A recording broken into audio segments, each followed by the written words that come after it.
Muted. All right. Good afternoon, everyone. How are you doing? Welcome to this amazing, interesting webinar. I'm so excited. First, let me say happy International Women's Day to all the amazing women out there, and to the men who support all the women. We say thank you as well. While I'm waiting for other people to join in, I just like to say thank you so much for being here at this very moment. Good afternoon. Good afternoon. Thank you. All right. So if you are joining us, let us know your location, where you're joining us from. Thank you so much for joining. Hello, Favor. Good afternoon to you as well. Thank you for joining. All right. So if you're joining us on Instagram, on YouTube, on LinkedIn, wherever you're joining us from, thank you so much for being here. And good afternoon once again. So, we're not going to take a lot of your time today because we know it's weekend, it's International Women's Day. There's a lot that you want to do. And so, we're just going to make sure that you get value for your time this afternoon. Yeah, from USA, thank you so much for joining.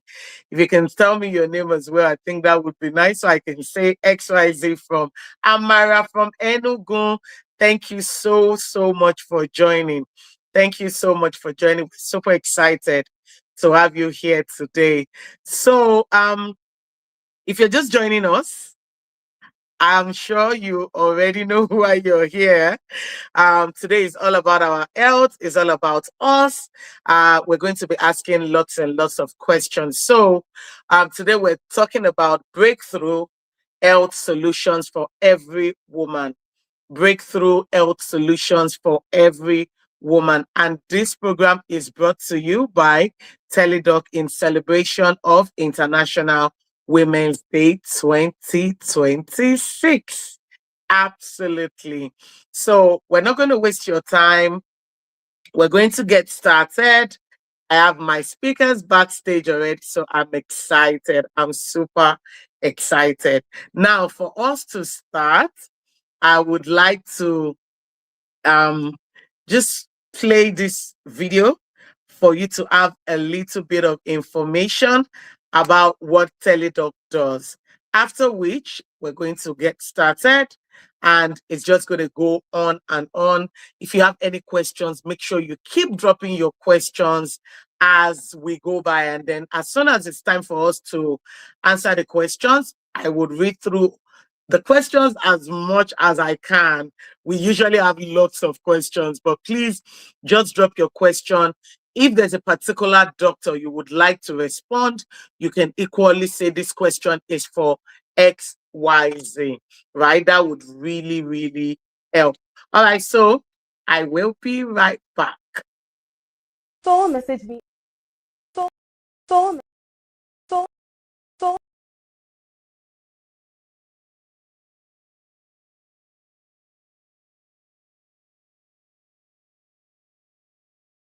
Someone messaged me at 2:15 a.m. and said, "Doctor, my heart is doing bish. Should I drink ginger water or just sleep it off?" Guys, my DM is not a hospital. Let me tell you the truth. A lot of people are taking herbal concussion and vibes for something that needs a doctor's attention. I realize that a lot of you are like lazy Damilola. Leaving your house is like a chore. But guess what? You don't have to. As a doctor, this is what I recommend if you need to talk to a doctor. It's called TeleDoc.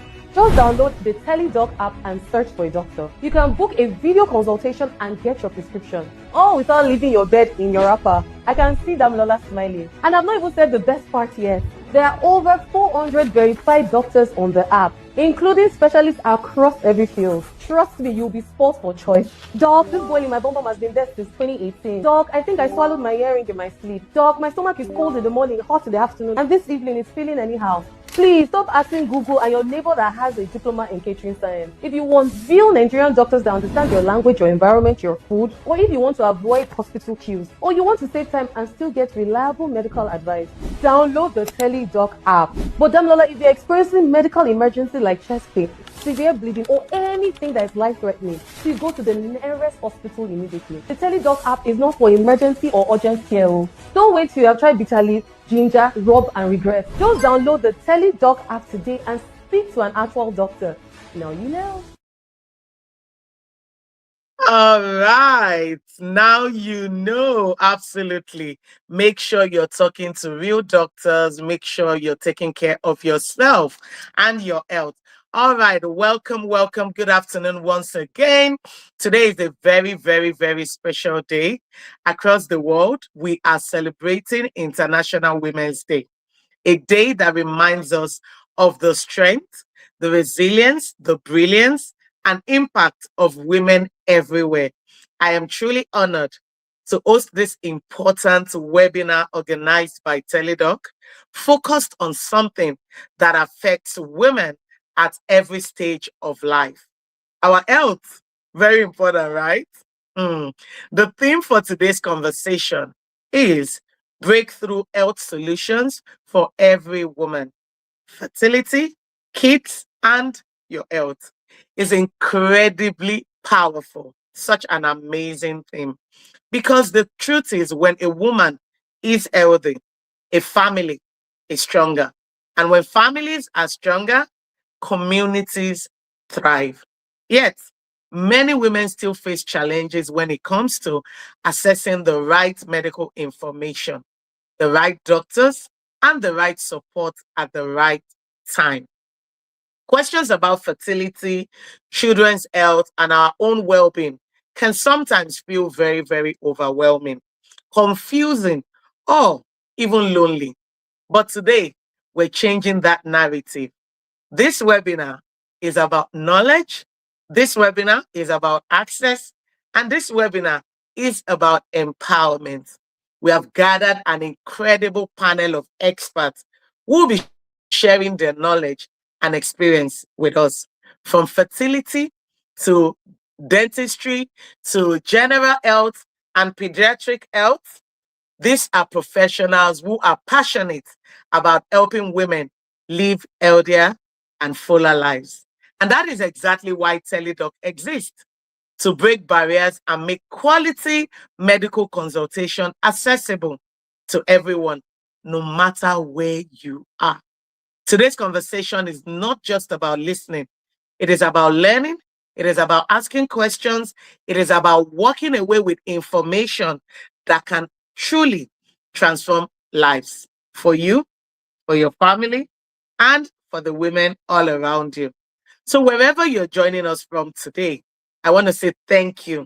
Thank you so much on behalf of TeleDoc for being here. Thank you for choosing to invest time in your health. Let us celebrate women, not just with words today, but with knowledge, with care, and action. Now, it is my pleasure to officially welcome you to TeleDoc International Women's Day webinar. I am so excited. So we're going to be starting with our very first doctor today. Are you excited? Let me know in the comment section if you are ready.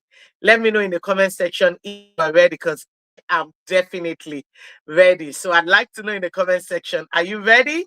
Are you ready? Are you ready? Our very first doctor is Dr. Patsy Paul Papka. Dr. Patsy Paul Papka, and she has 15 minutes. Doctor, when you see me upstage, it means that you have 2 minutes to round up. All right, and we'll bring you back up for questioning. Thank you so very much. I know you are ready. We are All right, honored to welcome a passionate voice in healthcare. Please join me in welcome. Next, we are honored to welcome. Next, we have another experienced professional joining us. Please join me in welcoming Dr. Patsy Paul Papka, a passionate dental practitioner with a strong focus on patient oral care and preventive dentistry. Dr. Papka is committed to making accurate diagnosis and providing quality dental care while helping patients maintain healthy smiles. She is also dedicated to educating the general public on the importance of good oral hygiene practices and proper oral care. Please, let's welcome Dr. Patsy Paul Parker. All right. Thank you so very much, Doctor. We cannot see your screen. I don't know if it's just me. Can anyone else see our screen? Dr. Patsy, can you? Hello. Hi, how you doing? I can't see your face. I don't know. I could see it earlier though. I can see your face. I don't know if it's just me. Can anyone else see our screen, please? Anyone else see our face? All right, we can't see your face. So can you try and put your camera on?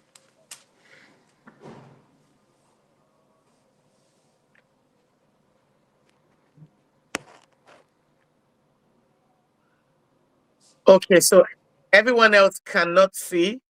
All right, so I think she just left and she's going to join back because it's very important that we can see her face so that you guys can feel every energy that you should be feeling as you're listening and you're watching her talk about you know everything she has to share. I'm super excited about it, honestly, because talking about bad breath, I'm sure we all want to hear about that. All right, so I'm thinking, should I just go ahead to the next doctor while she sorts this out? Because what I do not want to do today is take your time. That's what I don't want to do today. So I want us to move as swift as possible so that you can ask as many questions as possible. So let me see. Dr. Michelle, are you ready for me? While we, I can see you smiling. I think we're just going to go ahead to Dr. Michelle. And if Dr. Patsy is back here, we can then go ahead with Dr. Patsy. So I'm going to go ahead with Dr. Michelle. Can we have a bio, please? Let's go ahead with Dr. Michelle. Thank you. We are honored to welcome a passionate voice in healthcare. Please join me in welcoming Dr. Michelle, a medical doctor and dedicated community health advocate. Dr. Michelle has led several grassroots health outreach initiatives, delivering vital health education and cancer awareness programs to women and young people in community. She's currently pursuing a master's degree in stem cell and regenerative medicine with a focus on translating cutting-edge research into practical and accessible care for patients. Please, let's welcome Dr. Michelle Enacho.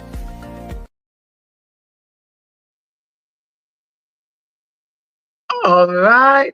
Dr. Michelle, how are you doing? Thank you so much for being here. Oh, hi, Kiki. Thank you. I'm excited. So if you see me back up here, it means you have 2 minutes to round up. And I see back okay, she came in and she's left again. I was just gonna tell her she was gonna come after you. So I'm gonna go backstage and you own the floor. I'll be back when you have 2 minutes to go. All right. Okay. Can you see me? I want to be sure. Yes, I saw you a minute ago and now I can't see you. So what is going on? Is this from our end? Because all right, I can see you Okay. now. I can see you now. Okay. All right, go ahead. Thank you. Okay. Hello, everyone. Happy International Women's Day. My name is Dr. Michelle, and I will be taking you on reasons why you experience fatigue, medical causes in which you ignore that can cause fatigue. So, fatigue, as we all know, is when you constantly feel exhausted or unable to carry out your daily activities. We all know stress, lack of sleep can cause fatigue. However, there are also medical causes of fatigue.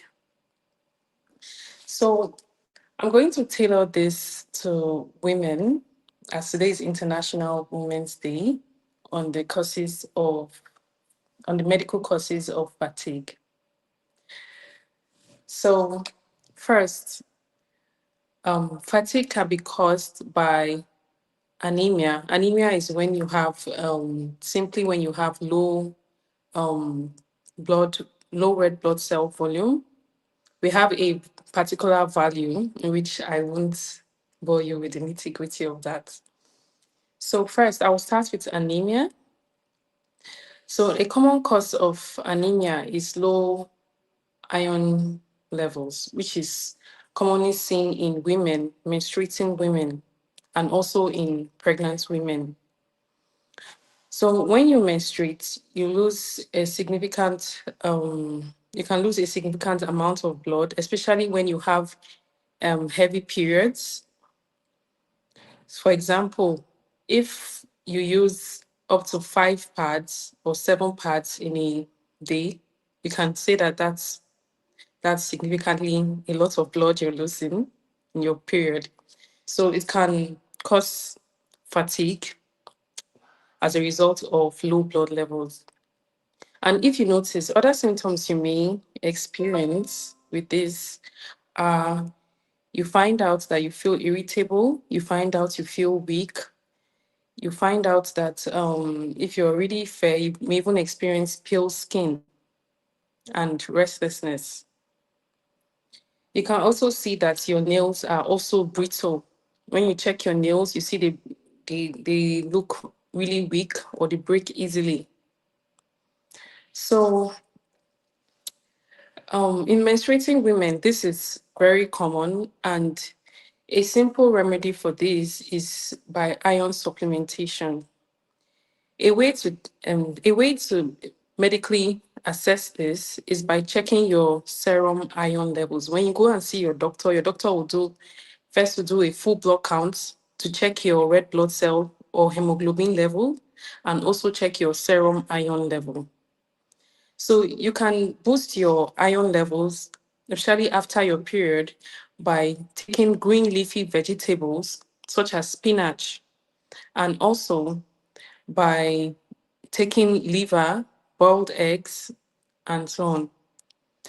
Another common way in which we have anemia is in pregnant women, because when you are pregnant, your body is demanding more iron to sustain the baby. So it is a very common symptom. A very common fatigue is a very common thing in pregnancy, and so that's why when you go for your antenatal or when you're a pregnant woman, you find out you're usually giving iron supplements.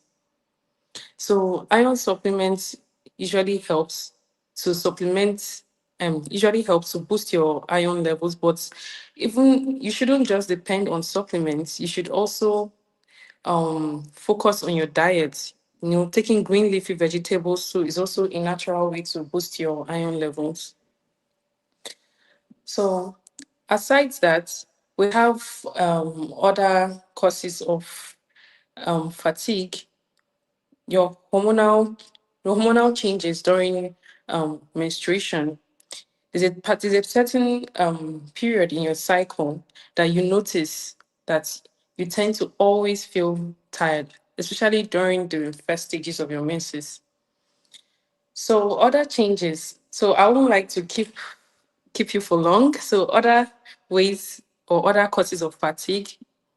We also have when you have underlying medical conditions, like chronic medical conditions, such as obviously cancer, such as thyroid disorders like hypothyroidism. That is when your thyroid level is high or low. And so amongst this is why you can experience fatigue. So I would like this to be an interactive section, and if you have questions, I can expatiate more. So thank you. All right. Thank you so much, Dr. Michelle. Yes, we love it to be interactive as well. But you shared some very amazing nuggets, honestly. Personally, I always feel like, why is it that when I'm having my period, I always feel so weak? I always feel so, I just feel so tired. I just feel so weak. I'm like, I'm just cranky. But I mean, I see that it's not just me. It's normal as the blood vessels are yeah, is that what you said? Blood levels are low. So Yeah, yeah. all those information, it might look like, oh, everybody knows it, but honestly, it's not everyone that knows about it. And sometimes you're just feeling like, is it just me? Is this normal? And sometimes you're even so embarrassed to go and meet a doctor to be saying, oh, this and that, because it kind of looks very trivial. But when you get information such as today, it really does help, especially for pregnant women as well.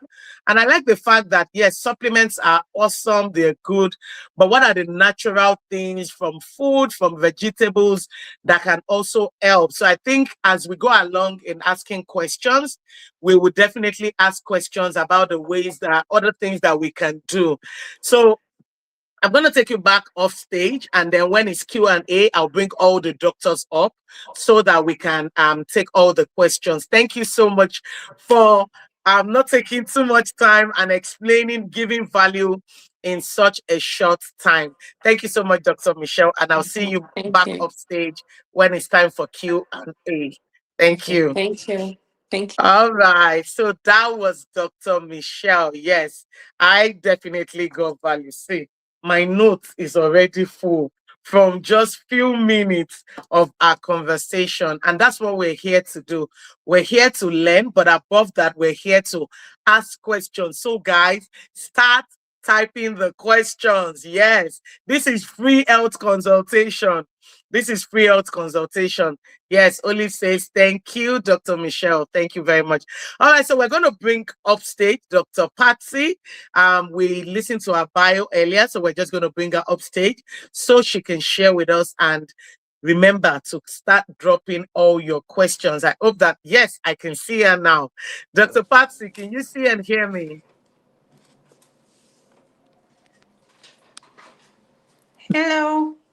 Hello, how you Can doing? you Yes, hear I me? can I'm see finding you. it hard to hear you. I can hear you and I can see you. Can You can anyone hear else me? hear me?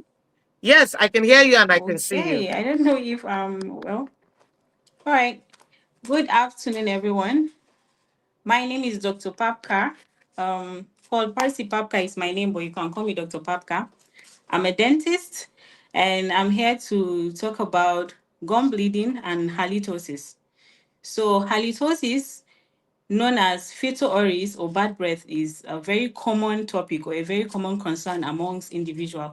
It's one of the common problems that most people present to in a dental clinic. They complain about having bad breath, poor breath that they are not okay with. Now, halitosis is one of also the topic or subject that people shy away from or they don't like to discuss about it. But believe you me, whenever you present yourself to a dental clinic, if you can't have friends that will be able to tell you the truth, you always have a dentist that will be able to help you diagnose halitosis in so many forms. So now to make it snappy, halitosis are of different types. There are either from the origin, being it intraoral of intraoral cause or extraoral cause. It could be also true, pseudo, or halitophobia. That's the three types of halitosis that we have. So for the true halitosis or the genuine halitosis, we now have the physiological type, which comes from the type of food that we eat. So when I talk about the type of food that we eat, I mean odoriferous substances, food stuff like garlic, raw onion, fish, cabbage. All these food are classified as odoriferous.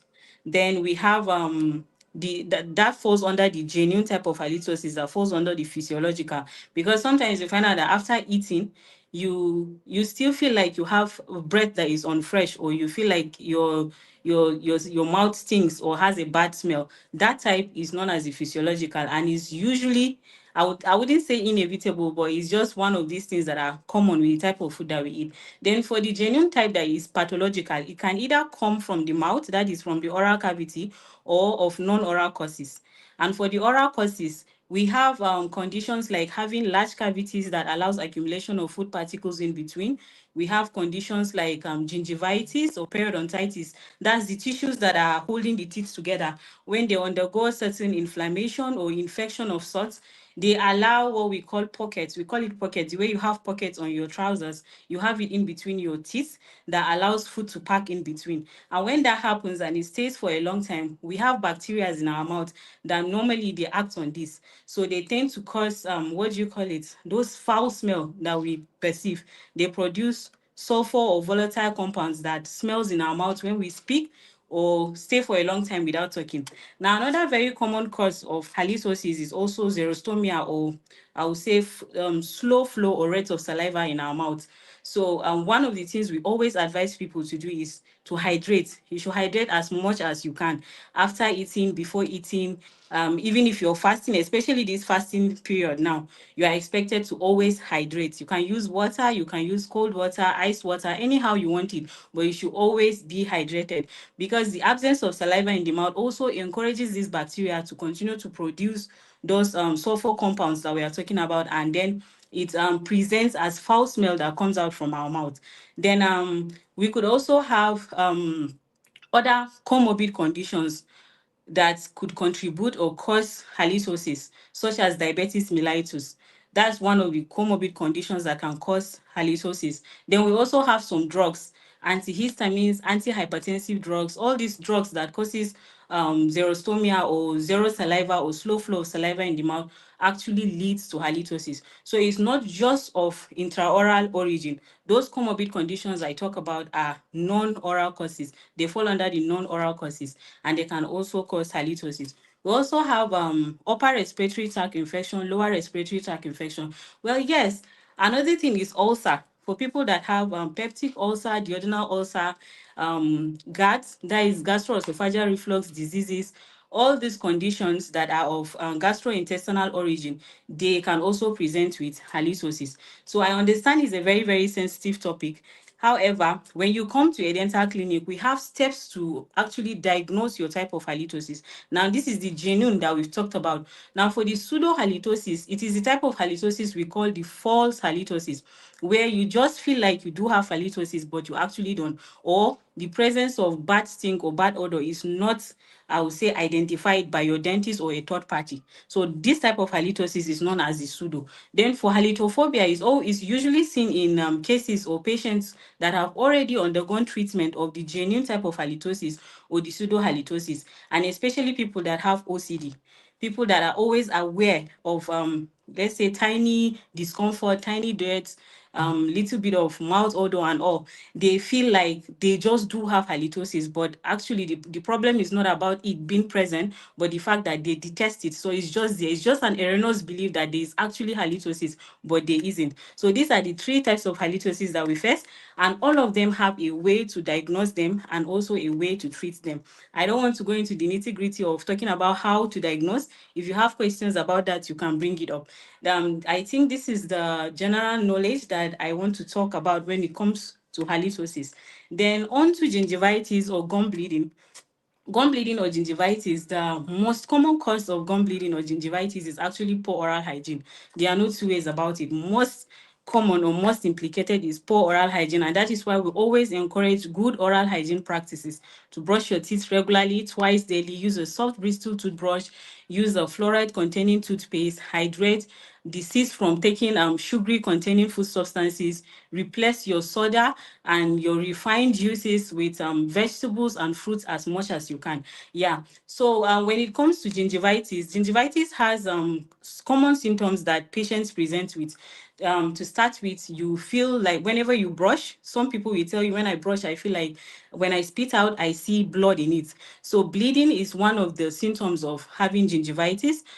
Discomfort, and sometimes people can say pain, because there are two different types. The acute type usually comes with pain, but for the chronic type, you just feel discomfort. And yeah, back test is another thing also. So now, when we revert back to the halitosis we are talking about, you find out that when you're having any gingival problem or you're having issues with the tissues that are holding the teeth together, they also cause smell or bad odor from the mouth. So that is also another thing that you can pick when you're having issues with your gums. So these are the common signs that patients present with, and then symptoms that they talk about. Now, since we said the common cause or the most common cause of gingivitis is poor oral hygiene, that is the buildup of plaque and calculus in the mouth. When you don't take care of your mouth, you don't brush regularly, you will find yellowish substances that are building around your teeth. They can either be hard or the ones that you can actually just feel it with your fingers. When you try to scrape it around your mouth, you see them on your hands. We call that one plague. They are the most implicated cause, the most implicated, should I say, point that causes gingivitis. So when you have a problem with your gums, you're having bleeding, you're having all of these signs, you are supposed to present to the dentist, and we'll be able to pick what exactly the cause of gingivitis is in your own case. So usually in treating gingivitis, the first thing you do is to go after the plaque. That is mechanical removal. You do scaling and polishing. It's supposed to be biannual. 6 months interval, you're expected to see your dentist and have it cleared out completely so that your gums are going to be healthy. So one other thing I want to talk about is how to identify a gum that is healthy and an unhealthy gum. So for healthy gum, it has the following characteristics. It is coral pink in color. It is firm.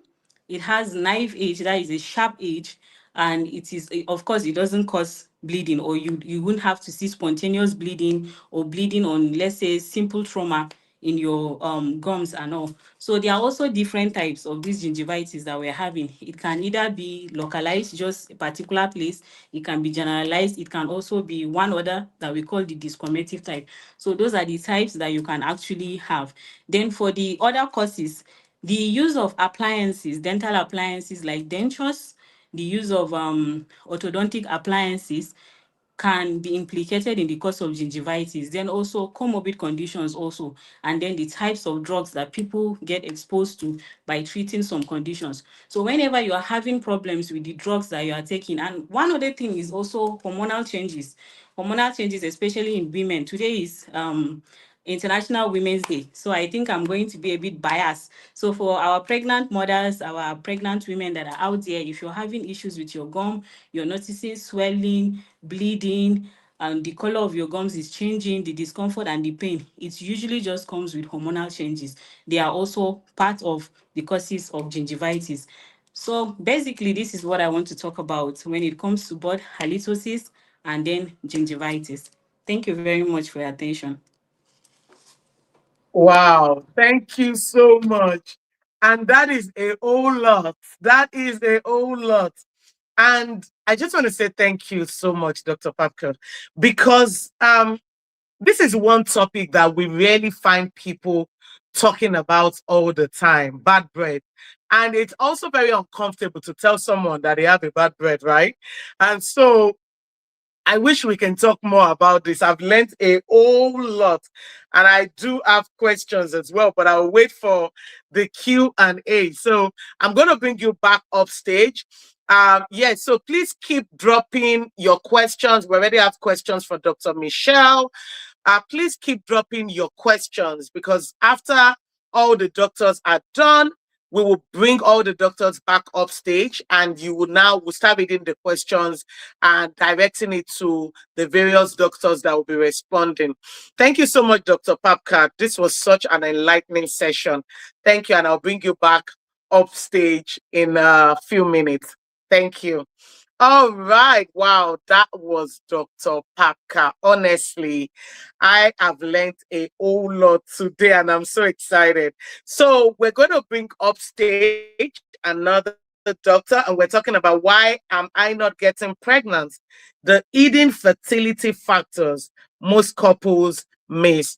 Let's have Dr. Kingsley Obodo's profile, and we'll bring him up stage. Thank you very much. Ladies and gentlemen, it's time to hear from one of our distinguished experts.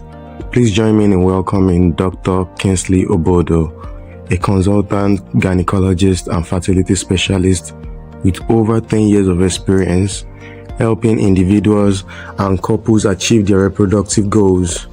Dr. Obodo is known for his compassionate, personalized, and evidence-based approach to fertility care, supporting patients from routine reproductive health checks to more complex fertility treatments. He is deeply passionate about empowering women and families to take control of their reproductive health. Dr. Obodo currently serves as the Medical Director of Sentai Specialist Hospital, Ikeja Branch. Please, let's welcome Dr. Kingsley Obodo. All right. Thank you so much. Good afternoon, Dr. Kingsley Obodo. Thank you so much for being here. You're muted. Please unmute yourself. Thank you Okay. for being here. Yeah. Good. Yeah, Yeah. we can Good hear evening, you ma. now.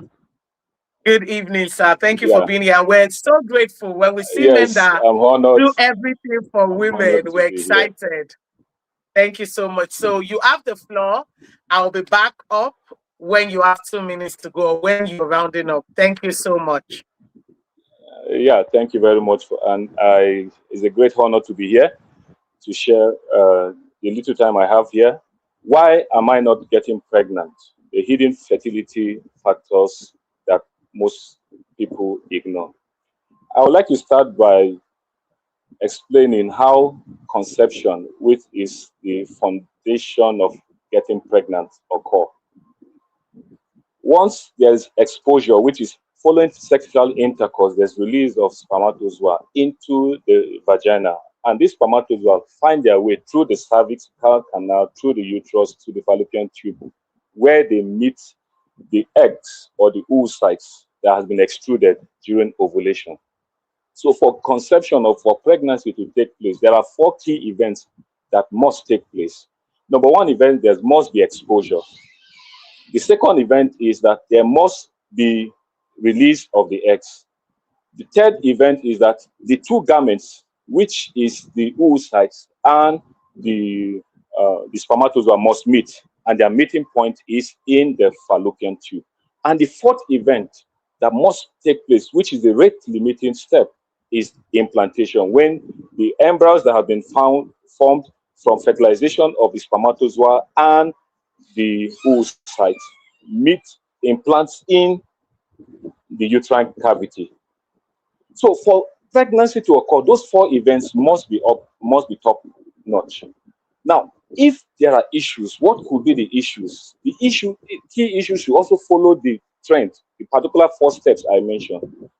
Number one issue is the exposure.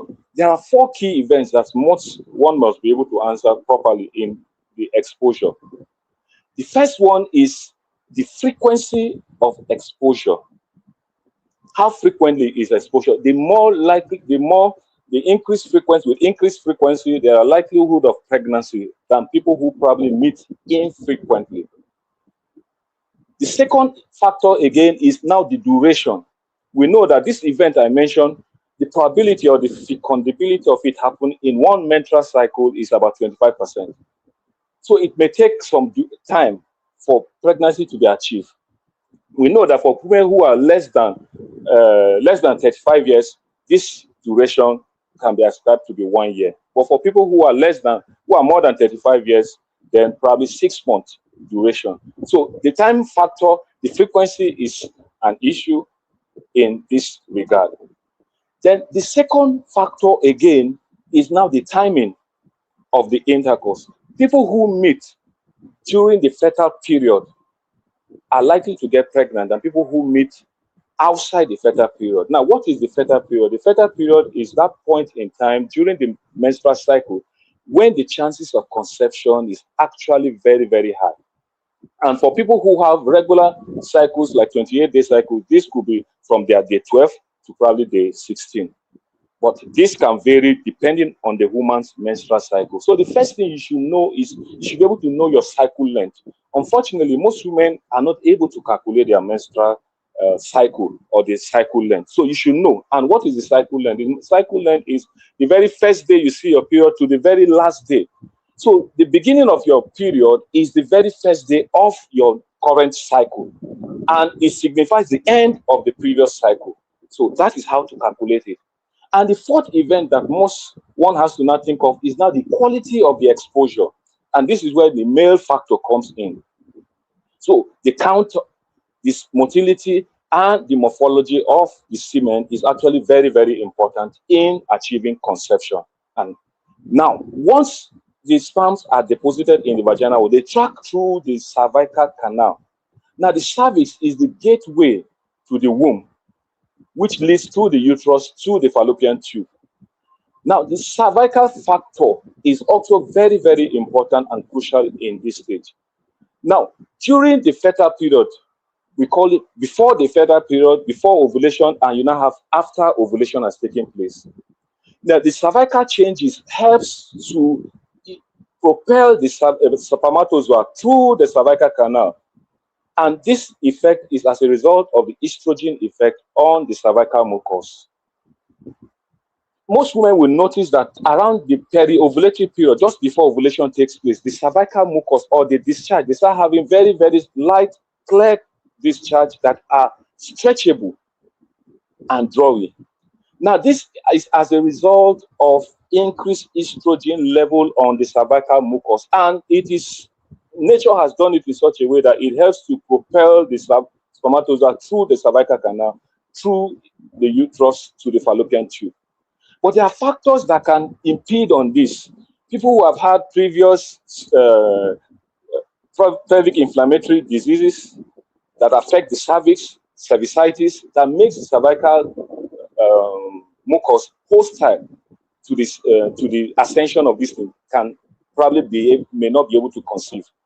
Now, people who have had previous surgeries, like surgeries on the cervix, people have had cone biopsy or any manipulation of the cervix, can also make this cervical mucus also very hostile. There are some cases in such way, people who also douche, they douche.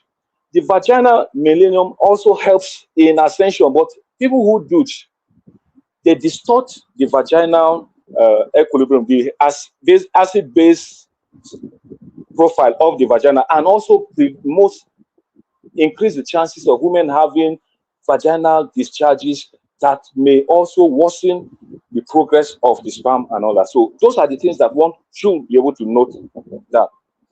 Now, going to the release of the eggs. The eggs, every egg, for fertilization of pregnancy must take place, there must be release of the eggs. And one of the ways a woman can know that she's ovulating or releasing egg every month, there are 4 factors, 4 M's. We call it the 4 M's of ovulation. The first factor is that there must be regular period. If you are having your period regularly, 80% probability that ovulation is taking place. Women who see their period infrequently, people who have polycystic ovarian syndrome, means that they may not be ovulating every month, and the chances of getting pregnant may be a steeper task to undertake. The second M is what they call the mild menstrual pain. Yes, people who may experience, women who experience mild menstrual pain, yes, indicates that they may also be ovulating. The third M is the mild, mid-cycle pain. Yes, women may experience mid-cycle pain, because what happens with that, in ovulation, there's extrusion of the oocytes through the ovarian capsule, and that in such a way can cause pain. But this pain is not severe for a woman, but they may be able to tell you, oh, I just ovulated. Some may be able to detect that. The fourth M is what they call the molemina, or the menstrual molemina. These are just basic, mild physical and emotional distress that may occur in the luteal phase, which is the phase after ovulation has occurred in a woman. And this emotional and physical discomfort are very mild. They don't affect normal activities of a woman, and that differentiates it from the premenstrual syndrome. And what can occur in this period is that the woman may have breast tenderness, may have bloating, may have food cravings. Occasionally, she may get easily irritable. So those are the facts that indicate that, yes, a woman is ovulating. But there are certain disease conditions that can prevent a woman from getting pregnant. I've mentioned polycystic ovarian syndrome, endocrine disorders that can affect ovulation, people who have hyper or hypothyroidism, or people who may have excessive prolactin level in their system. Those are the things that can affect ovulation. But in certain scenarios, there may be time that the ovulation will take place, but the eggs may not get to the tube where fertilization may take place. And this can occur in people who may have pelvic adhesions from pelvic inflammatory diseases, or people who may have surgeries to the ovaries, especially ovarian cystectomy and all that. So one may be very cautious before, if you've not had your baby, before you remove that cyst, you must ask that question. Because occasionally when there are surgeries on the ovaries, they cause adhesions to form, or capsule that forms around the ovaries that prevents the ovary, even when they are extruded, to get to the fallopian tube. Then the third factor again is the fallopian tube must be patent. The tubes must be patent. And patency is crucial because the spermatozoa must meet the oocyte that has been extruded, and fertilization takes place in the fallopian tube. Certain disease conditions can cause this fallopian tube to either be blocked or be ineffective. And the commonest case that can happen is pelvic inflammatory disease. And most of the time, women may have vaginal discharge.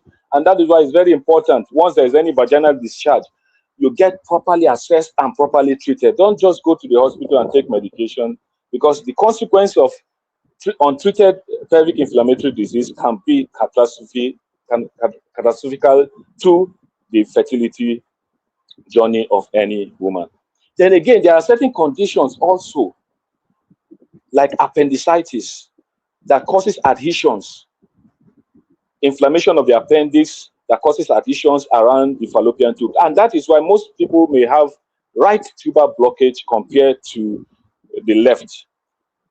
Then the fourth event, which is the rate limiting steps that I mentioned earlier on, is the implantation, which occurs in the lining of the womb.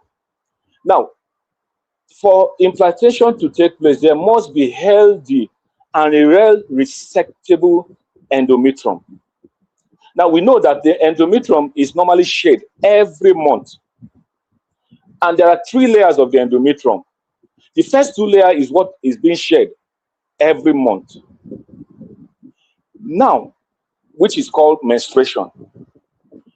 Now, how do I know that my endometrium is healthy? You can know, or you can suspect that there may be an issue.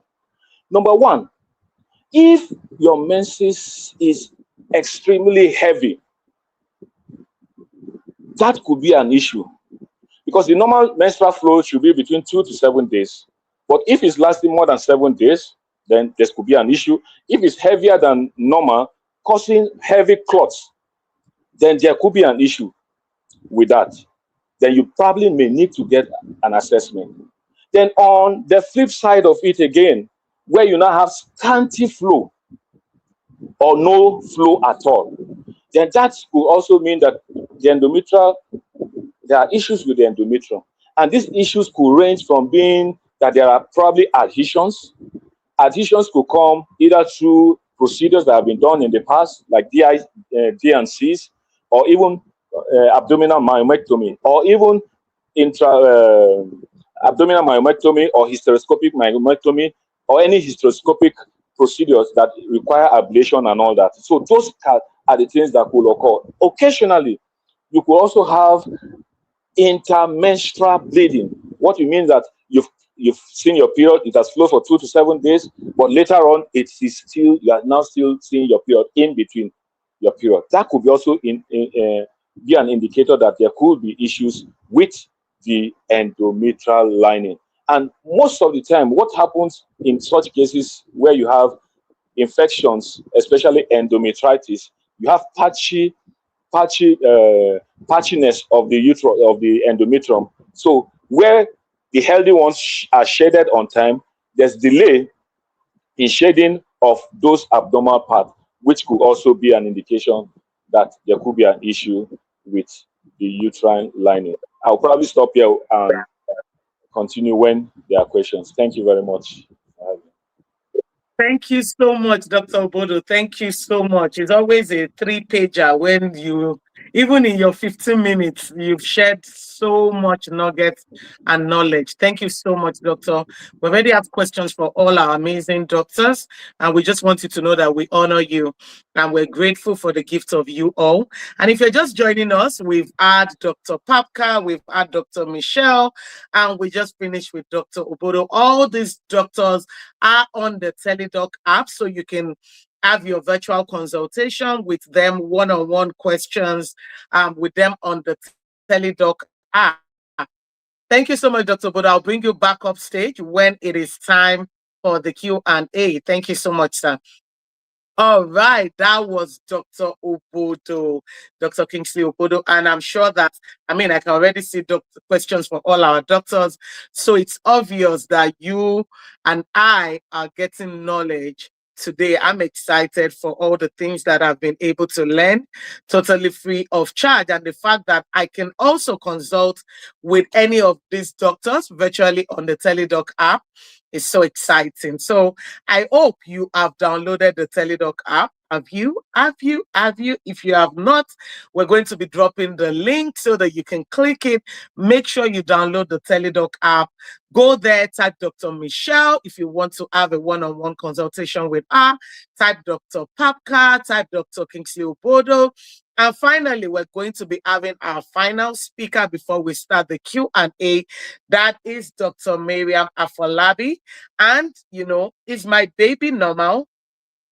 That's a big question, right? Understanding newborn behaviors that worry parents. I cannot count how many times I went back to the hospital when I had my baby. Trust me. She sneezes too much, hospital. She coughs, hospital. She's not coughing, hospital. She's doing this, hospital. In fact, I was going back and forth to the hospital. When I became a second time mom, it was easier, but I was still going back because the children, they are not the same. So this is an exciting, exciting topic for me and for every pregnant and new mom. So I guess you're ready. Let's have Dr. Miriam Afolabi's bio, and I'll bring her upstage after this.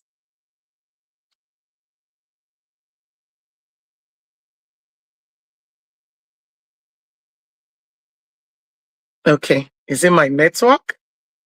Up next, we have another amazing expert joining us.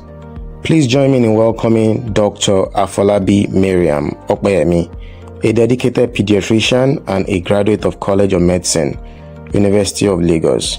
Dr. Miriam is passionate about child health and committed to ensuring that children receive the best possible care for healthy growth and development. She currently works with the Lagos State Health Service Commission, where she continues to support families and improve healthcare outcome for children. Please, let's welcome Dr. Afolabi Miriam Okpeyemi. All right. Thank you so much, Dr. Afolabi Miriam. It's always an honor and a pleasure to have you here. I don't know why I can hear my echo. But anyways, you see me back up here when you have 2 minutes to go. Thank you so much. Thank you so much for having me here once again. I'm so delighted to talk to mothers, especially the new mothers, the old mothers, about things I've witnessed in my clinic every day. The same questions I've seen every time parents walk into the clinic, complain about their newborn. Some mothers will ask, is my baby fine?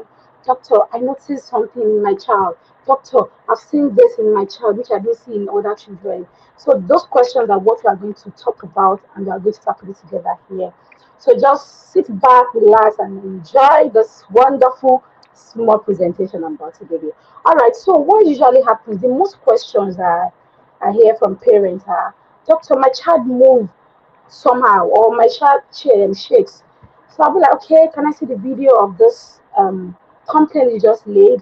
When I see the video, I notice that it's actually a startled reflex. Because when you see a child, sometimes just see them shake to sudden noise, or when you slam your door, you see them move their leg or jerk. So this actually worries parents a lot, and they bring that to my table most times. And well, it's called a startle reflex, also known as the moral reflex. It's part of the reflexes we check for in children. If a child doesn't have this reflex, we are quite worried about that. So it's just a normal involuntary response in newborn to sudden movement, loud noises, or they have a sensation that they are falling. So which is normally comes at birth, and usually you see it occurring more during their first month, and then generally disappears between 3 to 6 months. Well, when to be worried is when you notice that this shaking is just on one side of the body, or when they shake, it also affects the eye, like they have upward rolling of the eye. That is not a static reflex anymore. That means they're actually having a seizure. But static reflex is a normal phenomenon in them, and most children have it. And when they have that, do not worry, do not panic. What you can do is you can rock them, and when you want to put them down gently. Make sure you carry them very well to your body before laying them down so that they don't feel like they are falling. So another thing I would also like to talk about is abdominal colic. Many mother come in, my child cries a lot. He cries a lot from bed, from sleep. My child fold his legs. My child, so many complain about abdominal colic.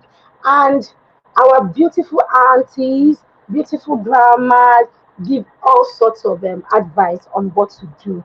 Well, the advice can be so bad for the baby sometimes, although they mean well, but now we found out that some of the things we use for this colic actually makes it worse. For example, abdominal colic, let me tell you what that means first. It's intense when they have this intense, inconsolable cry, often with a rigid belly, clench fist, and they pull their legs. You notice that they are very uncomfortable when you lay them down. Well, this also starts in the first few weeks of life, and also peaks around the age of about 6 weeks. And by 3 to 4 months, they stop having the colic. While some children still have the colic till like about 6 months. And what happens in the abdominal colic is that sometimes when they are sucking, they tend to suck hair or the gas from the environment, which disrupt their abdominal flora and make them have this tummy discomfort. And you notice sometimes that when they pass gas, this discomfort stops. But you know, some people will tell you to use what's it called nospamin, Greek water, and all those. Those drugs are actually anticholinergic and sometimes make it worse for them. You'll notice that they continuously have this colic despite the fact that you're using this medication because that medication has been found out to worsen this condition. But with you just rocking the baby, placing the tummy on your leg and rubbing the back, let them pass guard, let them fat. When they have that, you see that they have relief and they feel better immediately. Okay, and sometimes food sensitive. Some children have are sensitive to some food. Some milk actually cause this colicky abdominal pain also. So you just need to monitor and check what you notice that makes this condition worse. Oh, I noticed that probably when my child feels sucking, that's when this condition comes on more. Or probably when I give my child this particular milk, that's when he has this pain more. So you need to observe and check because children, they can't talk. They only show their expression by giving you signs, like probably crying and also feeling so irritable. That's when you know that there's something wrong. And another thing I would also like to talk about that trends in my clinic is teething. Every mother comes in with, okay, my child is feeling and vomiting. Well, I didn't do anything about it because I felt my child is teething. It's quite worrisome when a child is vomiting, stooling, or having severe cough and catarrh because they are teething. Teething is a natural phenomenon. We shouldn't bring all those things up. When a child is teething, what they could have is probably mild fever, gum swelling, drooling. You see them putting their hand into their mouth just to scratch that part. But that doesn't mean they should be stooling, they should be vomiting, they should be having severe cough and catarrh. If they're having that, please immediately take them to the hospital. That means there's something going on in them that shouldn't be. Because we've actually lost so many babies due to this fact. A mother will see a child having stooling and vomiting about 5, 6 episodes a day, and they'll be like, okay, my neighbor told me that it's teething. When my own child will have it, and don't worry, it will go. And you leave the child and you notice that this child is deteriorating, is becoming dehydrated, is becoming worse. Please When you notice that your child is passing stool more than 4 5 times a day, there's something going on. Passing watery stool, especially, know that there's something going on. The child is now vomiting with it. I also noticed that the fever I mentioned about when they're having teething is a low grade fever. But when you are seeing a fever above 38, you know that there's something going on. You need to visit the hospital immediately. Let the doctor check the child and know that, okay, this is something we shouldn't be worried about. Let there be some investigation carried out on this child so that at least you will be rest assured that, okay, my baby is fine, this teething. But teething doesn't bring up stooling and vomiting, having so much dehydration and all that. And I'm expecting so much question from this because those are the three things that have been going on in a week. I see about like 15 mothers coming with my child's shakes during while sleeping, or my child is having tummy pain, I'm not sleeping well, or my child is teething. So those are the questions that have been going on, and I know most mothers will have questions regarding this. So, and I'll be here to answer all the questions you might have. And thank you for having me here. I'll be expecting questions from everything I've spoken about. Thank you. Thank you so much, Dr. Miriam. Thank you for always. It's always exciting listening to you. Thank you. So that brings it to all our amazing doctors. To think that you can actually talk to all of these doctors virtually on TeleDoc app is so exciting, right? Yes, because location, distance is no longer a barrier. Dr. Miriam Afolabi is on the TeleDoc app, Dr. Michelle is, Dr. Obodo is, Dr. Parker is. They are all on the TeleDoc app, and you can get to have your virtual consultation with them, so you can ask your own personal questions. Right, before I bring all the doctors upstage, I just want you to watch this video.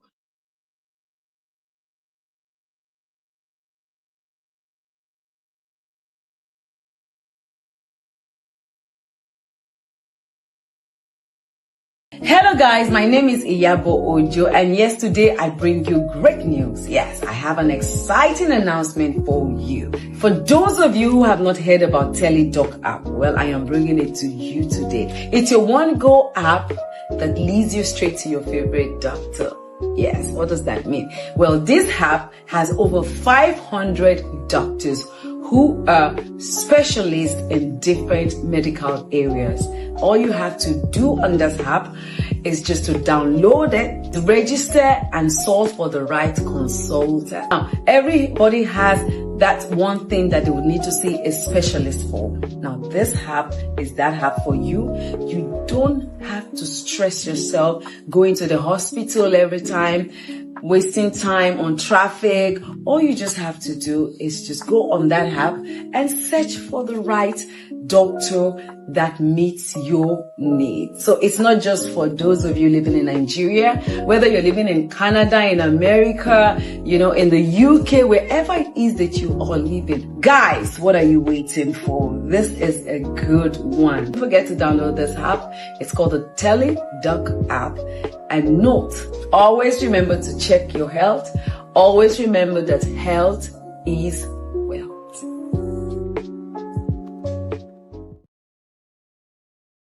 Are you number 87? Okay, please wait. How many hours have you wasted sitting in hospital queues just to see a doctor for 10 minutes? There's a smarter way. Introducing TeleDoc, your secure digital platform to consult verified doctors anytime, anywhere. With TeleDoc, you choose how you want care. Need something quick? Go for a quick consult. Just 10 minutes. Need more time? Book a full consult. 30 minutes of personalized care tailored just for you. No traffic, no crowded waiting rooms, no unnecessary delays. Simply book at your preferred time. Join a secure video call inside the app and speak directly with licensed doctors you can trust. Have medical records? Upload them easily before your consultation. From general health concerns to specialist advice, TeleDoc connects you to real doctors, real answers, real care. Download the TeleDoc app today on Google Play Store and Apple Store. Absolutely. Download the TeleDoc app on your Android or your iStore. That is so interesting. All right, so it's time. It's time for our Q&A, and I'm going to be bringing all our doctors because I see all the questions. Questions here, questions on Instagram. So I'm going to bring all my doctors up stage because it's time for Q&A. Where's Dr. Papka? Dr. Papka, where did you go? We're going to, as soon as she comes back, we're going to add her to the doctors up here. So I'm going to start. I'm going to scroll back up so I can start with, yeah. The first question is for Dr. Michelle. What are diets to take to maintain regular menstruation, especially for a woman on family planning? This question is for Dr. Michelle. Yes, we hear you. All right, over to you, Dr. Michelle. Okay, hello, Kainde. Thank you for your question. So, as I said, I would like this to be as interactive as possible. So, for to answer your question, generally, when you're on family planning, it doesn't affect the multivitamins you're taking or the absorption of multivitamins in your body. So there's generally no interaction between any form of family planning and vitamins. So to maintain your reproductive in regular or normal menstruation, so the vitamins you generally need are iron. Like I said, iron. We have selenium, vitamin D, zinc, and vitamin B. These multivitamins are generally important. So I'll give examples or dietary sources or examples where you can get these vitamins. So for iron, we have green leafy vegetables like kale, spinach.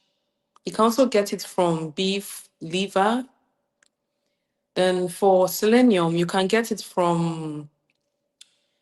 selenium from brown rice. You can get it from Brazilian nuts, which is a rich source of selenium too. You can also get it from turkey, chicken. Then vitamin D, we naturally get vitamin D from sunlight. You can also get vitamin D from taking egg yolk. Then for vitamin B, you can generally get it from beef, turkey, taking beans, lentils. And for calcium, you can get it from taking milk, yogurt, and cheese. So I hope I've been able to answer your question Yes, thank you as so much as much, possible. Dr. Yes. Michelle. Thank you very much. All right, so the next question, we have questions for Dr. Papka. I'll just wait until she's here. So, Dr. Obodo, the question for you is, will a surgically removed fibroid reoccur? What is the way out?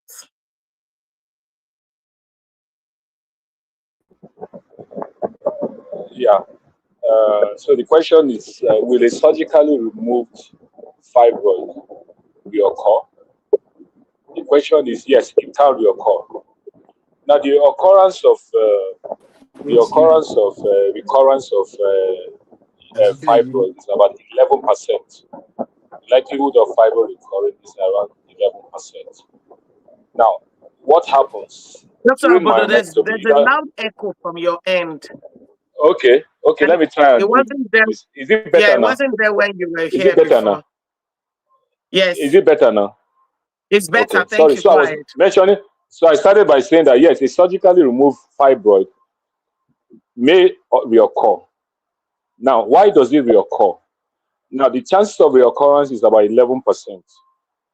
Okay. Now, during the process of myomectomy, which is the removal of fibroids, either you are doing an abdominal procedure or you are doing laparoscopically or hysteroscopically. Okay. Now, the attempt when you are doing, especially when you are doing an abdominal myomectomy, the goal is to remove all visible, all palpable fibroids. Okay, that you can feel and you can also touch. Now, There are some cases where even there are some so very, very small fibroids that you cannot really even feel or even touch during the process of myomectomy. And for people who have the propensities to have fibroids that are larger, okay, because there are two types of fibroids. There are some that have the propensity to be larger,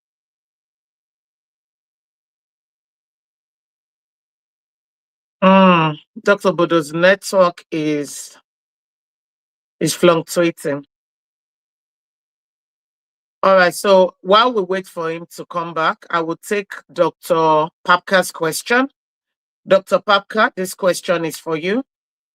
When and how often is an individual expected to brush their teeth? Do you recommend the use of mouthwash for oral hygiene? All right. So, hello everybody. Thank you for the question. So, about the number of times one is expected to brush daily, we're expected to brush twice daily.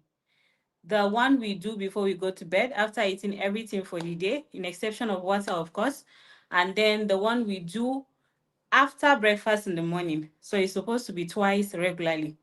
That's how we're expected to brush twice regularly before bed and after breakfast. Then about mouthwash, I always advise individuals to stick to the normal routine of oral hygiene practices, except if it is prescribed by your dentist for certain reasons, more especially in patients that have halitosis. There are times when we prescribe certain mouthwash for them. I'll just cite an example with chlorhexidine mouthwash. It's one of the mouthwashes that we recommend, usually because it helps to reduce the activity of bacteria in the mouth. Other than that, people may end up using alcohol containing mouthwashes that instead of doing more good, it causes more harm than good. Meaning it causes dry mouth that I was talking about that further worsens the case of bad breath or halitosis. So I always advise that if you have to, it should be that it is prescribed, or you could go for mild mouthwashes. Chlorhexidine is an example. I'm just setting an example. You can also make use of essential oil mouthwash, fluoride mouthwash. Those ones, they have advantages as compared to alcohol containing mouthwashes. So you can always just look at the content of your mouthwash when you are buying them, so that you're sure you're sticking to the right thing. So that's to answer the question. Thank you. Thank you very much. Thank you, Dr. Papka. All right, this question is from Instagram for Dr. Afolabi. A child that refuses to eat protein and also select food, what can I do? Okay, so that's a thank you for the question. Well, there are different types of protein. It depends on the protein you're talking about. Some children don't like eating eggs, some don't like fish, while they like chicken, and probably they like eating dairy. So it depends on the protein you introduce to your child. You know, protein is one of the vital nutrients for every child. It aids in their growth and all that. So you pick the one your child likes, because some children they don't like egg yolk, they prefer the egg white, and some children don't like fish, but they prefer chicken. So if the child doesn't like all those things, if your child doesn't like all those classes of protein that I mentioned, you could also there are some other way of getting proteins and vitamins and all that. But they certainly will not say that they don't like eggs, fish, and sometimes they find out that it's habit of parents, because the mother doesn't like fish, so she didn't introduce the fish to the child on time. That actually works with the child, because the child will feel, I don't eat fish in my house, so I don't like fish. It's not because the child doesn't like it, but because the mother doesn't like it and she hasn't introduced the child to having that kind of protein. The child says you don't have it. So there are different types of protein. If it doesn't like those, you go to the next one.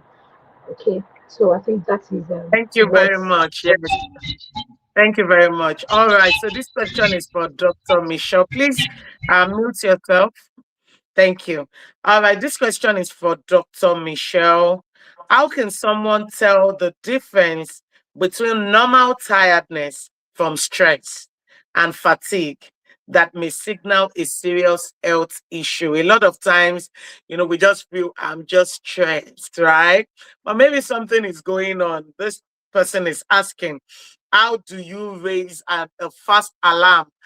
And so how do you identify the difference?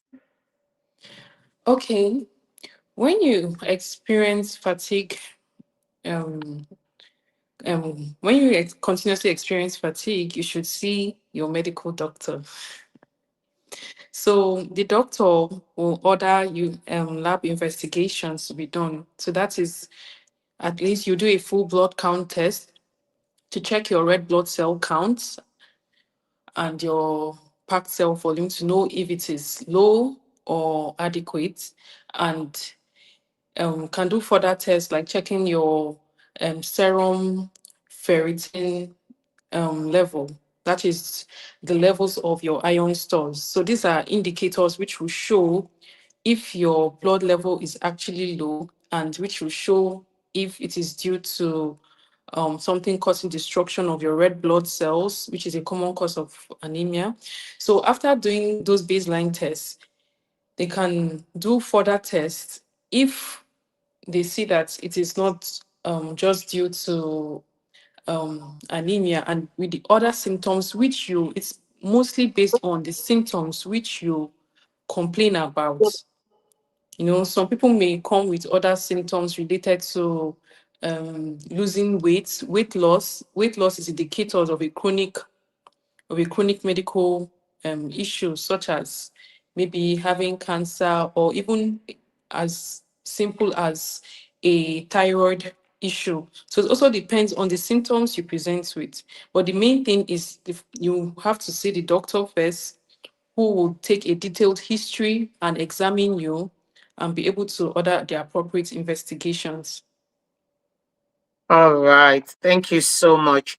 All right. So for Dr. Papka, for someone who has never had a mouth odor or bad breath, suddenly at a particular age, over 50, begins to have the mouth, the bad breath, taking medication for diabetes and blood pressure, what could be the cause and what can the treatment be?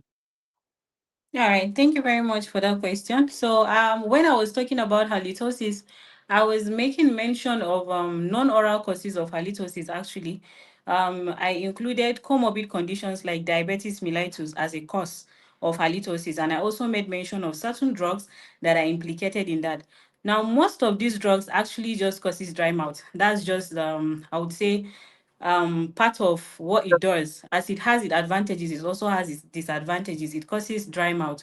So most times when these drugs, let's say the dosage of the drug or the brand of the drug cannot be changed, because some patients may end up presenting with not just the bad breath, they can even come down with swollen gums, bleeding gums as an implication, or I would say as a complication of taking those drugs. So we encourage them, or I would say we co-manage them with their physicians, be it the endocrinologist or the cardiologist that has prescribed those drugs for them. We ask them to go back to them, and or we send them with a referral actually stating that these drugs are causing so and so problems intraorally. If the dosage can be tapered down or the brand can be changed. So in most instances, you find out that when these drugs are changed or the dosages are dropped, the whole process gets reversed in most cases, or it reduces very well. Then for mild cases, we just encourage them to do more of hydration. They should take Is enough it just water. me or As this is breaking? can you hear me? Am I audible? All Hello? right, I don't know if this is my network. Is it my network having issues? Can anyone hear me, please? Yeah, I can hear you. Yes, I can hear Yeah, both of you. yeah. All Oh, right, okay. okay. Yeah. All right. For a So, minute, I couldn't hear you again, Dr. Papka, but yes, oh, so sorry. So go ahead, yeah, please. yeah, so that's basically it. We encourage them to hydrate as much as possible in Okay. mild cases.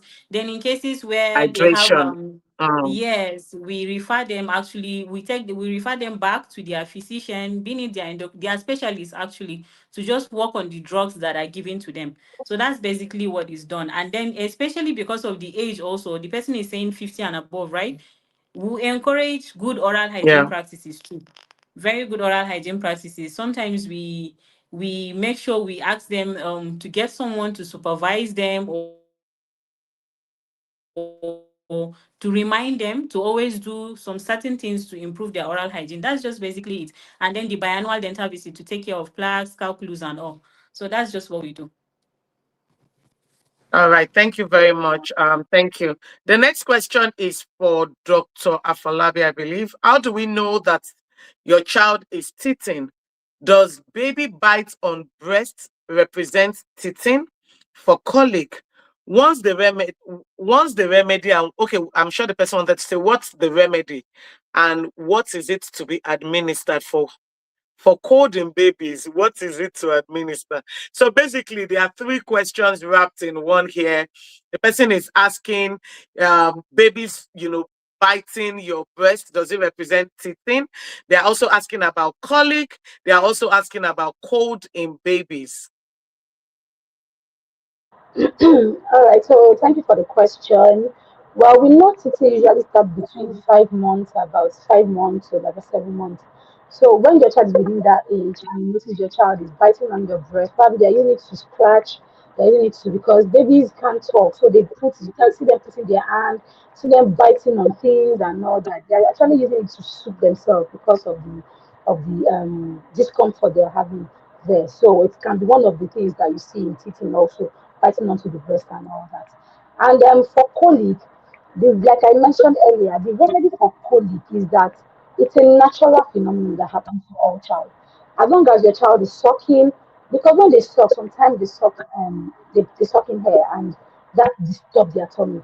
So what you can do is whenever they burp or they pass flatulence, when you rub their back so that you can place their tummy on your leg, rub their back, let them pass gas, let them burp, you'll see that they have some form of relief afterwards.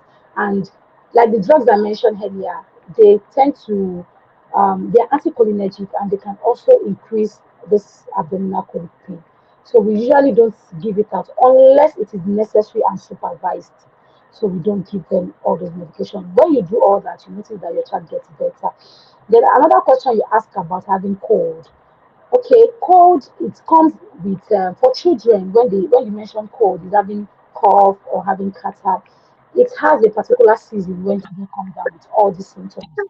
Like when you notice that okay, so much weather, you notice they are coming out with cough and catarrh.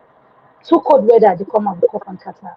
So those are the periods they have that. So what you can do is that you can increase their vitamin levels by giving them more vitamin C, give them more, boost their immune system, and also hydrate them very well a lot, which would help them because most times it is caused by viral. It's a viral cause, and it usually take its course between 2 weeks, 3 weeks. It will stop. But when you now notice that this cold is making them have fast breathing, making them have difficulty in breathing, please ensure you take them to the hospital. Let them be assessed by the doctor.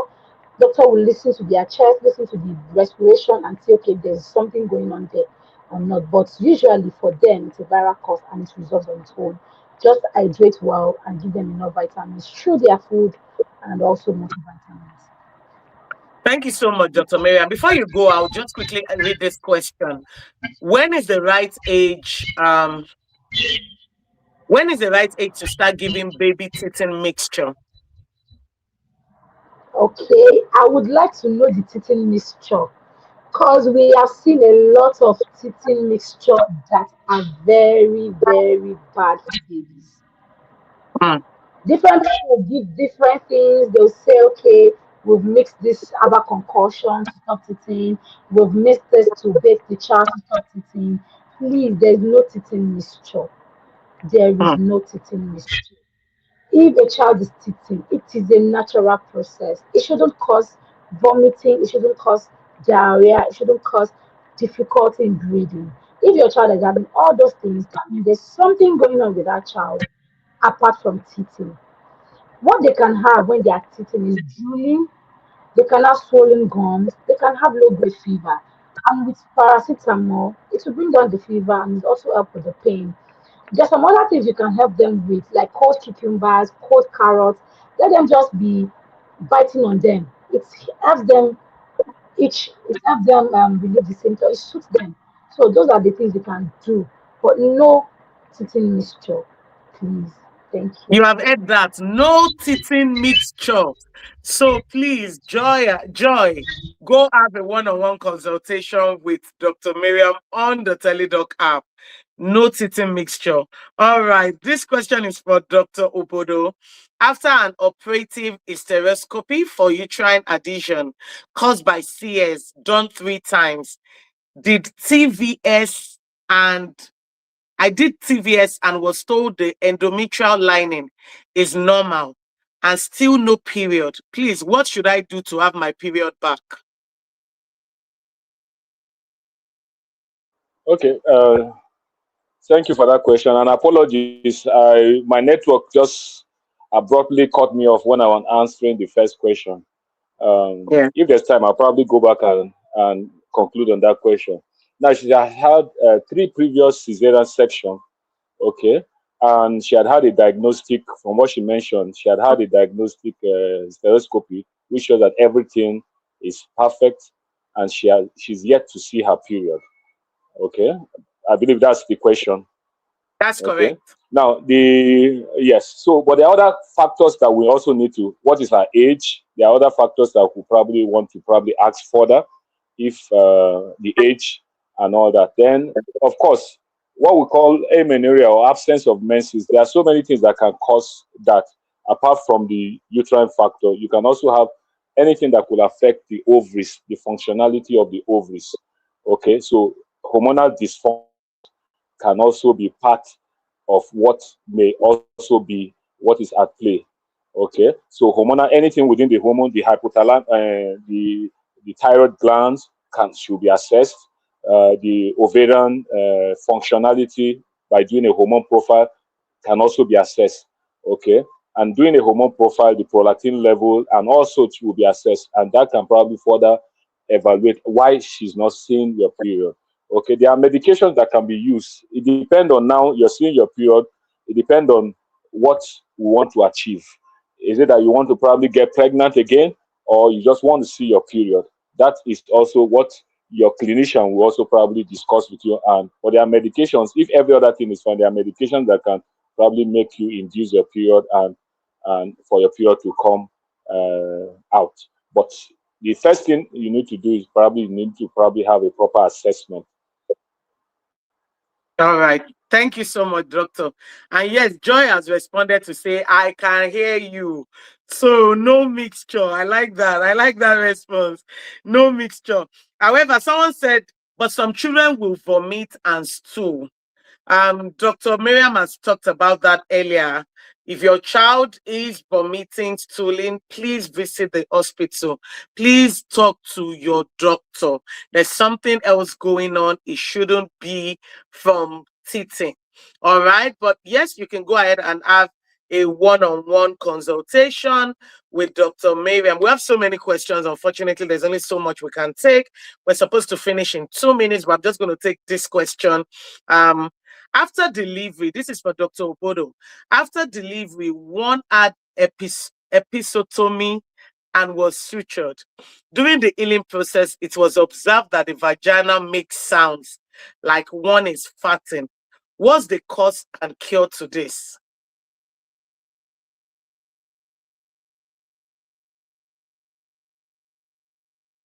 Dr. Obodo, we can't hear you. Yes. Okay. Now, if I get you right, that you had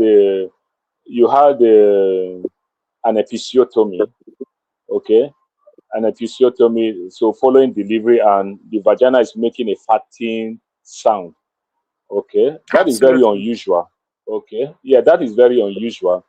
Okay, now the question will now be: was it an episiotomy or you had a perineal tear? Okay, because there are two different things. Perineal tears is the perineum, even before episiotomy, at times can probably lacerate, can probably be rent, and it can also extend to the rectum, and where you have communication affecting the rectum, which is what we call fourth-degree perineal tear. And if it's not properly sutured, then you could have a form of communication between that, and then that may occur. So I would probably advise that you probably go and have a reassessment of that perineum, because that is not normal. So you should have it assessed, and if there's any form of communication that has not been properly repaired, then it should be properly repaired. All right. Thank you so much, Dr. Bodo. So, sometimes these questions are just the surface. It's always good for you to have a one-on-one to be able to fully explain in detail, what is going on. Because I know there's only so much we can put online, and that's why we always encourage. Please go and see your doctor, and you can also have a virtual consultation with any of our doctors on the TeleDoc app. You can also ask your home doctor, they might even be on the TeleDoc app. Dr. Bodo, please, what I was asked to do HSG, and I was told that I had hydrosalpinx where the right tune is blocked with fluid while the left is not completely blocked. What can I do?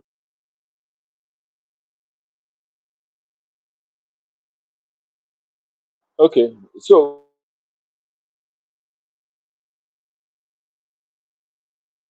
Dr. Bodo, you we had can't hear you. You are muted. you had a yes. Can you hear me? Can you hear me now? We can hear you now. Go ahead, please. Okay. Yes. Now you had a HSV done that shows. I don't know. I want to try and get one of both tubes from what you are saying. One is partially blocked, then the other one is completely blocked, but with fluid retaining in them. Okay, that's you have a probably one unilateral hydrosalpinx. Then one of the tubes is blocked, but partially blocked. Okay, what can we do? What can I do now with hydrosalpinx? It shows that probably what the cause of those things may probably be an underlying probably pelvic inflammatory disease that has probably caused, apart from the blockage and all that, causing the accumulation of those fluids within the fallopian tube. And when you have such occurring and both tubes are not patent, then it limits your probably possibility of probably conception naturally. Okay, because there are two things that can be done in the tubes. Okay, one is the mechanical functionality of the tubes, then the physiological functionality of the tubes. The mechanical functionality of the tubes is that it can allow things to flow through. That is one. But the physiological part is where you have, because in the fallopian tube there are what they call microfilia that helps to beat around, that helps to propel either the eggs towards the spermatozoa or the spermatozoa uh, towards the oocytes. But where you have such occurring, those fluids, yeah, they are toxic not only to the oocyte and also to the spermatozoa. So they are not compatible with pregnancies, okay, or conception. So one will advise, if it is confirmed, you could probably do what they call a laparoscopy to probably confirm, to know why are we having such. And if the laparoscopy confirmed that this is the case, then you probably may need to probably look at having an artificial reproductive technique, an IVF. And even before you can undergo an IVF, the tubes has to be probably either the hydrosalpinx has to be either be dealt with either by tying off of that part that is diseased so that the fluid doesn't seep in and becomes embryo toxic to the embryos and all that. But sadly, that is just the scenario that you may probably have to go through. All right. Thank you so much, Dr. Bodo. Please make sure you download the TeleDoc app. You can also have a one-on-one consultation with Dr. Bodo to ask further questions, upload your results. On the TeleDoc app, you can upload your results.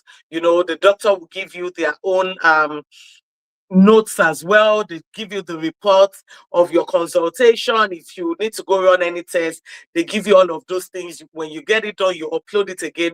It's just like you're in the hospital, talking to your doctor. That's why it's so good, because you can do this from anywhere in the world. All right, so I'll take one more question for Dr. Michelle and Dr. Papka, and we will call it a day. Remember, all our doctors are on the TeleDoc app, and you can have a virtual consultation. Just search for their names and you will see them right there. All right, so Dr. Michelle, What are some medical conditions people often overlook that can cause constant fatigue when they don't get enough sleep? Okay. Some medical conditions that can cause constant fatigue when they don't get enough sleep. So, like I said earlier, if you have iron deficiency anemia, that is when you have low iron levels. Low vitamin B12 levels can also cause folate deficiency anemia, which can also cause fatigue. Then we have hormonal, um, in women, we also have hormonal changes. We have progesterone and estrogen, which are hormones which affect our cycle in women. So usually, when there's a fluctuation in our estrogen or progesterone, particularly before your menses, maybe like premenstrual period, you can experience fatigue, even if you've been sleeping or not sleeping. So also, we can also have, if you have a disorder that affects your pituitary hormones or even your thyroid hormones, especially hypothyroidism, can cause excessive fatigue. Even stress is also a is a major, is also seen as a medical condition. It's a major factor for excessive fatigue. So Mm. yeah, so these are Thank all. you very much, Dr. Michelle. Thank you so much. All right, Dr. Papka.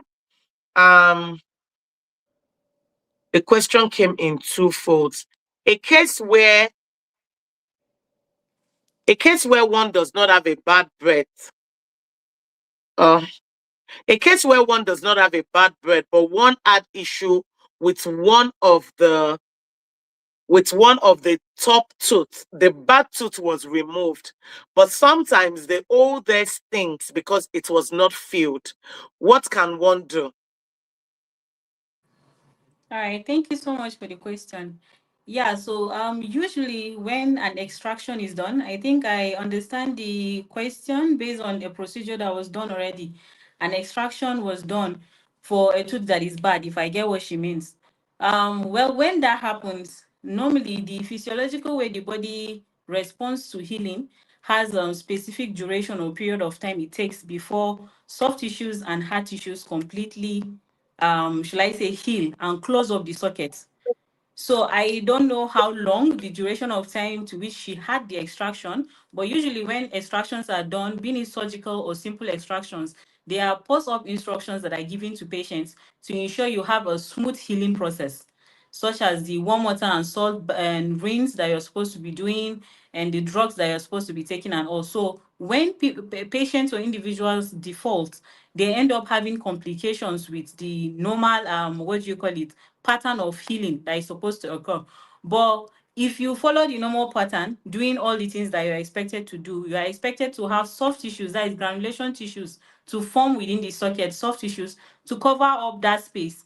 There is no, I would say, artificial or mechanical filling that is done particularly to close up the socket. It's still your soft tissues and the bone that is expected to heal and cover up the space. So within the span of 2 to 3 weeks, it is expected that soft tissue must have grown to the level of the should I say the toppermost level of the socket. Then in a period of 3 to 6 months, it is expected that the bone around that side has also healed.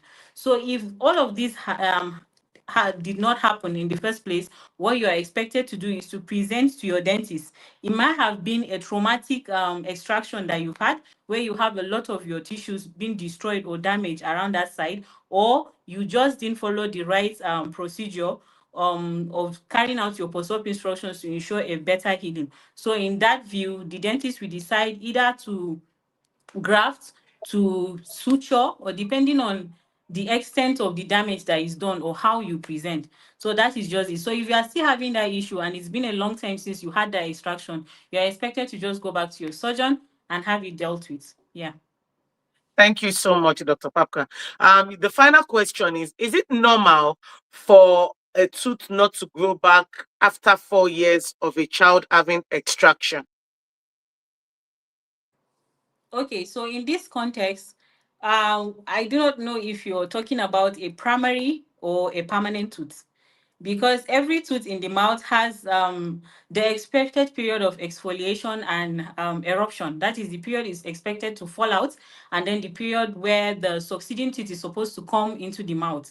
So if you're talking of a primary tooth or a A baby tooth, 6-year-old. a 6-year-old, yeah. Okay, so if you're talking of that, there could be absence of a tooth, a succeeding tooth, being what do you call it, from birth. That is totally, it hasn't even developed in the mouth completely. Then there are times when you have the tooth that is still inside the bone, but is obstructed by another tooth. Do you understand? And then that is to say there are so many delaying factors that could cause a tooth not to actually come into the mouth.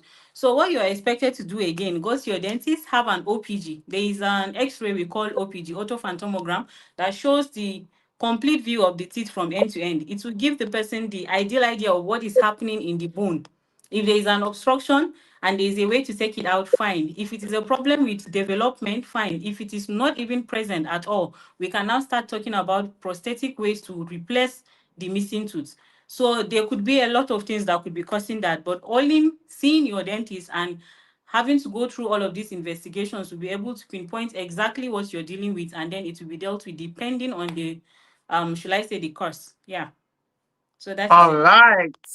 Thank you so much to all our amazing doctors. I know we have lots of questions, but I've exceeded by 11 minutes right now. And, that's not what they've asked me to come here to do. They said to keep to time because you all are busy and it's a Sunday. You want to prepare for tomorrow. So if you're just joining us or if you have questions or if we're not able to answer your questions, I apologize. Please make sure you download the TeleDoc app. You can always research for Dr. Papka, Dr. Miriam, Dr. Michelle, Dr. Kingsley Obodo. We've been sharing on the screen their links. We will also send it via email. And for those of you on WhatsApp, we'll also send it. So you can click it, download the app, and book a one-on-one consultation with your doctor. I'd like to say a very big thank you to all our doctors. I know you're busy people and you always say yes when we reach out to you. Thank you so, so very much for giving so freely on such a phenomenal International Women's Day. Yes, when you give, you gain. So we're so grateful that you are here. I know. I'm sorry. I really can't take more questions. My eye is going there, but I have to refocus my eyes, right? So please make sure you go book one-on-one consultation with any of the doctors you want to have a question for. I'd like to say thank you to everyone joining us from different parts of the world. If you're watching on Instagram, on LinkedIn, on Facebook, on YouTube, we say a very big thank you for spending your Sunday with us. We will be back again. TeleDoc tries to do this every 2 to 3 months to bring doctors to give you free health consultation. Until then, make sure you stay safe, make sure you stay blessed, and make sure you stay healthy. Thank you so much to all our doctors, to all the TeleDoc team for making this possible. We don't take it for granted as well. All right, that is me signing out. I am Kiki Okewale, the host of this amazing webinar. I hope you've gotten value for your time today. Thank you so much, everyone.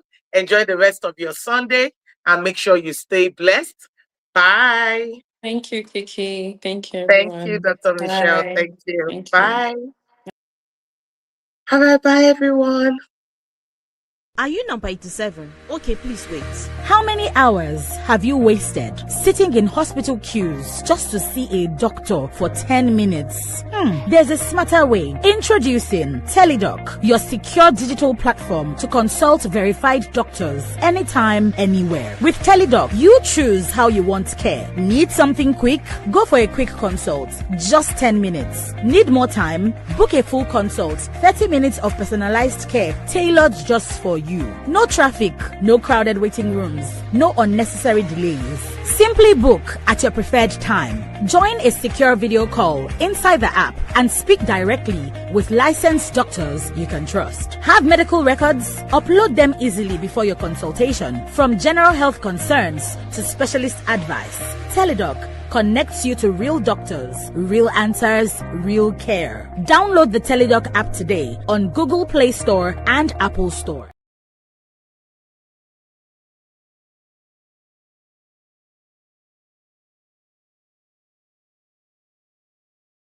Someone messaged me at 2:15 a.m. and said, Doctor, my heart is doing bish, bish, bish, bish, bish. Should I drink ginger water or just sleep it off? Guys, my DM is not a hospital. Let me tell you the truth. A lot of people are taking herbal concussion and vibes for something that needs a doctor's attention. I realize that a lot of you are like lazy Damilola. Leaving your house is like a chore. But guess what? You don't have to. As a doctor, this is what I recommend if you need to talk to a doctor. It's called TeleDoc. Just download the TeleDoc app and search for a doctor. You can book a video consultation and get your prescription, all without leaving your bed in your wrapper. I can see Damilola smiling. And I've not even said the best part yet. There are over 400 verified doctors on the app, including specialists across every field. Trust me, you'll be spoiled for choice. Doc, this boil in my bum has been there since 2018. Doc, I think I swallowed my earring in my sleep. Doc, my stomach is cold in the morning, hot in the afternoon, and this evening it's feeling anyhow. Please stop asking Google and your neighbor that has a diploma in catering science. If you want real Nigerian doctors that understand your language, your environment, your food, or if you want to avoid hospital queues, or you want to save time and still get reliable medical advice, download the TeleDoc app. But Damilola, if you're experiencing medical emergency like chest pain, severe bleeding, or anything that is life-threatening, please go to the nearest hospital immediately. The TeleDoc app is not for emergency or urgent care. Don't wait till you have tried bitter leaf, ginger, rub, and regret. Just download the TeleDoc app today and speak to an actual doctor. Now you know.